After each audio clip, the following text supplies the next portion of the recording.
राधे, जय श्री कृष्णा। आज मैं आपको पुरुषोत्तम मास का 19वां अध्याय सुनाने जा रही हूँ। इस मास में अधिक मास और अपने पूर्व जन्म की कथा सुनकर राजा दर्दधनवा बहुत चकित हो जाते हैं। इसका पूरा वर्णन इस कथा में आएगा। महात्म्य सुनने से पहले अगर अभी तक आपने मेरे चैनल को सब्सक्राइब नहीं किया है तो कृपया मेरे चैनल को सब्सक्राइब करें, साथ में बेल जरूर प्रेस करें ताकि मेरे आगे आने वाले वीडियो की नोटिफिकेशन आपको सबसे पहले मिले। और अगर आपको महात्म्य अच्छा लगे तो कमेंट बॉक्स में जय हो पुरुषोत्तम भगवान की जरूर लिखें। भगवान आप सबकी सभी मनोकामनाएं पूरी करेंगे। धन्यवाद। 19वां अध्याय इस प्रकार है। सूत जी बोले, हे तपस्वियों, इस प्रकार कहते हुए मुनि नारायण से देव ऋषि नारद जी मधुरवाणी से बोले, हे ब्राह्मण तपोनिधे, सुदेव को भगवान ने प्रसन्न होकर क्या उत्तर दिया वो हमसे कहो। श्री नारायण बोले, सुदेव के आग्रह करने पर भक्त वत्सल भगवान ने कहा कि हे द्विजराज, तुमने जो कुछ किया उसे अन्य कोई व्यक्ति नहीं कर सकता। जिससे मैं प्रसन्न हुआ हूँ उसका कारण भी मैं ही बताऊंगा। तुम नहीं जानते। मेरा प्रिय पुरुषोत्तम मास जो ये बीता है, तुम दोनों के पुत्र शोक मग्न होने के कारण इसकी सेवा और आराधना हो जाने से हे तपोधिने तुमको महान फल प्राप्त हुआ है। इस पुरुषोत्तम मास में जो मनुष्य एक दिन भी उपवास कर लेता है उसे असंख्य पापों का नाश कर विमान में बैठकर बैकुंठ को प्राप्त होता है। किंतु तुम दोनों को पूरा महीना निराहार ही बीत गया। बिना समय के मेघ वर्षा होने से नित्य प्रति तीनों काल तुम्हारा स्नान भी हो गया।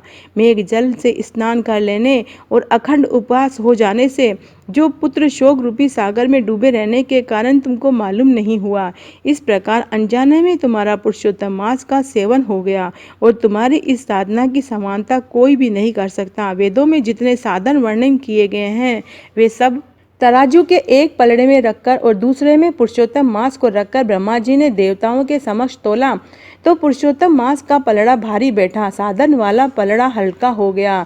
अतः पुरुषोत्तम मास सब प्राणियों को सर्वत्र पृथ्वी पर पूजने से फलदायी है। इसलिए हे वत्स, तुम सब प्रकार से धन्य हो क्योंकि तुमने इस मास में महादारुण तप किया है। जो मनुष्य का जन्म प्राप्त कर श्री पुरुषोत्तम मास में स्नान, दान, व्रत, उपवास नहीं करते वे जन्म जन्मांतर में दरिद्र होते हैं। अतः सब भांति से मेरा प्रिय पुरुषोत्तम मास सेवन करना चाहिए। जो इसका सेवन करेगा वह भाग्यवान, धन्य और मेरा प्रिय पात्र होगा। श्री नारायण बोले, हे मुने, ऐसा कहकर जगदीश्वर हरि भगवान अंतर्ध्यान हो गए। अपनी पत्नी सहित सुदेव पुरुषोत्तम मास की आराधना से जीवित हुए पुत्र सुखदेव को देखकर दिन रात अत्यंत प्रसन्न रहने लगे और कहने लगे कि हमारी अज्ञानता में पुरुषोत्तम मास की आराधना हो जाने से हमें कितना फलदायक फल मिला है। हमारा मरा हुआ पुत्र जीवित हो गया। बड़े आश्चर्य की बात है, ऐसा मास न कभी देखा है न सुना है। इस प्रकार सुदेव उस आश्चर्यमय मास को अच्छी तरह से पूजने लगा। पुत्र को देखकर वह ब्राह्मण सब पत्नी हर्षित होता रहा और पुत्र भी अपने सत्कर्म से माता पिता को आनंदित करता रहा। सदैव पुरुषोत्तम मास की स्तुति करते हुए विष्णु भगवान की पूजा करने लगा और कर्म मार्ग से होने वाले फल की इच्छा को छोड़कर केवल भक्ति मार्ग में रहने लगा। सब दुखों को दूर करने वाले प्रत्येक तीसरे मास में आने वाले श्रेष्ठ पुरुषोत्तम मास की पत्नी सही सुदेव जप, तप, होम, स्नान, पूजा, दान, श्री हरि के भजन करने लगा। 1000 वर्ष तक रात दिन सब विषयों को भोग कर स्त्री सही सुदेव बैकुंठ लोक को चला गया, जो योगियों को भी दुर्लभ है। वह यज्ञ आदि करने वालों को भी अप्राय बैकुंठ लोक में हरि के निकट जहाँ निश्चित रहने लगा। बैकुंठ लोक के समस्त सुख भोग कर सुदेव गौतमी सहित पृथ्वी पर आया।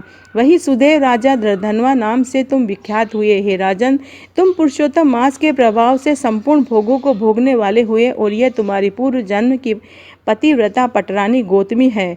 हे भूपाल, तुमने जो मुझसे पूछा था कि यह सब मैंने कह सुनाया और जो तोता पक्षी था वह तुम्हारे पूर्व जन्म में सुखदेव नाम का पुत्र था जिसे हरि ने जीवित किया था। वह 12,000 वर्ष की आयु भोग कर बैकुंठ को चला गया। वही सुखदेव वन में सरोवर के निकट बड़ के वृक्ष पर बैठकर अपने पूर्व जन्म के पिता अर्थात तुमको देख कर वहां आया था। दूषित संसार सागर में मग्न भोग रूपी विषयों में ग्रसित ऐसे राजा को देखकर अत्यंत कृपा युक्त होकर सोचने लगा कि यदि मैं इस राजा को अर्थात मेरे पिता को आत्मबोध नहीं कराऊंगा तो मैं बंधन मुक्त नहीं हो पाऊंगा। क्योंकि वेद मत है कि जो पुत्र पिता की पुनाम नरक से रक्षा करता है वही श्रेष्ठ पुत्र है, नहीं तो आज मेरा वेदार्थ का ज्ञान व्यर्थ हो जाएगा। इसीलिए वह अपने पूर्व जन्म के पिता के उद्धार करने का विचार करके कहने लगा। वाल्मीकि मुनि बोले, हे निष्पाप, जो कुछ तुमने पूछा था वह सब मैंने कह सुनाया। अब मैं पाप नाशिनी सरयू नदी के किनारे जा रहा हूँ।